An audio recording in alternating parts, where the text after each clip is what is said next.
Гэхдээ энэ нэмэгдсэн өртгийн албан татварын тухай хуульд оруулж байгаа өөрчлөлтийг бид бодмоор байгаа юм. Нэг үнийг хэлэхэд мэдээж энэ татварыг хуулиудыг багцаар нь бид харах ёстой.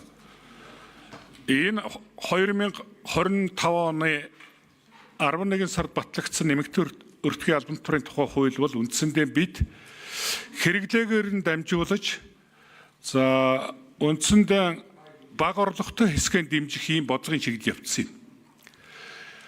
26 оны 10 сарын 1-ээс сая төгрөгийн худалдаа авалтанд төлсөн татварынхаа 50% буцааж авахар ийм заалт байгаа байхгүй юу? 27 оноос 500 төлсөн татварынхаа 100% буцааж аваад 500-аас саядхан болохоор 50% буцааж аваад тэгээд саяас дэшигтээ одоо явж байгаа 20 гэдэг ийм зарчим байсан. Гэтэл сая засгийн газар өргөн барь энэ татварын хуулиудыг багсалж оруулж ирэхдээ хэрэглээ талаас нь энэ бага дунд орлоготой хэсгээ дэмжих юм уу? Эсвэл үйл ажиллагаа талаас нь дэмжих юм уу гэж үзээд хувь хүний орлогын албан татварын тухай хуулийн дээр 792 мянган төгрөгийн орлогыг нь ерөөсөө татвараас хөнгөлчих ёстой юм байна.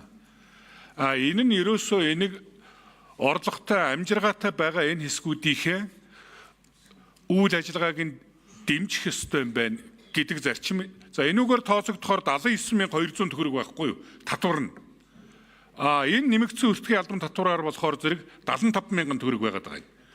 500 тодорхой 100% буцаана гэхээр 50,000 цаас 500-аас сая тодорхой тооцохоор зэрэг 25,000 төгрөг.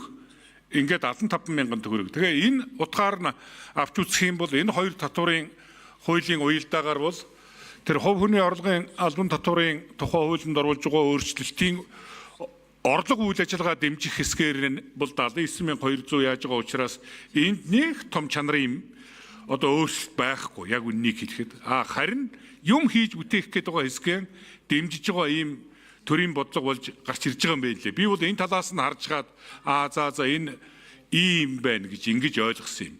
Мэдээж хэрэглээ талын юмнууд байгаад байгаа. Тийм учраас хуулийн үйлчлэлийг тодорхой хугацаагаар хойшлуулж байгаа юм байна. Энэ одоо нөөцтэй холбоотой хуулийн гэсэн чинь хуулийн буцаа олголтын асуудлууд нь хуулийн дээр байхгүй болчиход бүр гайхал төрүүлээд ингээд эдрээ үүсгэчихэд байгаад байсан байхгүй юу? Тэгээ сая бол би одоо энэ төсвийн байнгын хорооны даргаыг энэ алдааг буюу тэр хуулийн техникийн алдаануудыг л засах гэж л зарчмын зөрүүтэй саналын томьёолд оруулж ирлээ. Хуулийн төслийг нь ийш нь буцаагаад нэмээд 1 минут. Засалт хийх гэж байгаа юм байна гэсэн бид дэмжээгүй, тийм учраас одоо энүүгээрээ явахаас өөр арга байхгүй. Тэгээд тэр эцсийн хилцүүлэг Эцэлбат үйл явц дээр ямархуу байдлаар авч үздэг. Нөгөө нэг зүйл бид бас нэг имийг зөв ойлгомоор байна. Хүнээс хідүүлээ ийм хийя надад жоохон хөнгөлөлттэй зээл өгчих гээд авчихад тэгээд өөрөөсөө тэнийг юм шиг энийг бид 10 жил хувааж авъя, жилд нэг 200 тэрбумаар гээд яриад байж болохгүй шүү дээ. Аль болохоор 3 жилд гэдэг юм уу бүтнээр нь зээлээ аваад юмаа хийчгээд тэрнийхээ үйл ажиллагааны орлогоор буцаагаад зээлэн гэдэг юм уу зээлийн хүүгэнд төлөөд явах хэрэгтэй байхгүй юу? Нефт боловсруулах үйлдвэр Эрдэнэ хөрөнгийн усан цахилгаан станц 2 бол яг ийм зүйл болцсон. Дуусаагүй үйлдвэрлэлд авсан зээлдээ хүү төлөөд байгаа. Авч чадаагүй байгаа зээлдээ болохоор зэрэг аваагүй төлөөх шимтгэл төлөөд байгаа. Өнөө анх авсан нэг хөнгөлөлттэй зээлийн ангилал алдагдах гээд байгаа. Шимтгэл хоёрын нийлбэрээр жил болгон өртөг өсөж байгаа. Тийм учраас одоо энэ жил дахиад 1 минут нэмж авах уу. Дахиад нэгийг нэмч. Ингээ 2 тодруулга авчлаа шүү.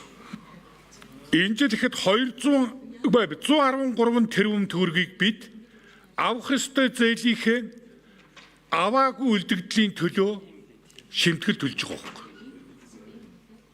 Энэ чинь бараг 640 хүүхдийн сургууль 8-ыг барих мөнгө шүү дээ. Тэгэхээр энүүнийг аль болохоор хурдан дуусгаад тэгээд өөрийнх нь орлого ашгаар нь тэр зээлийн хүүгийн төлж явах ёстой юм аа. Энэ бол бизнесийн зөв зарчим удирдлага.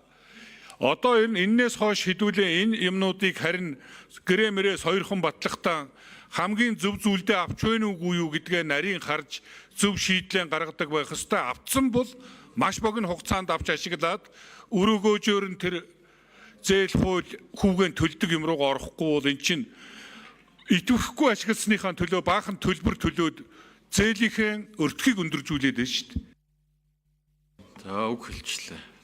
Даваа сүрэн гişүү асуулт асууна.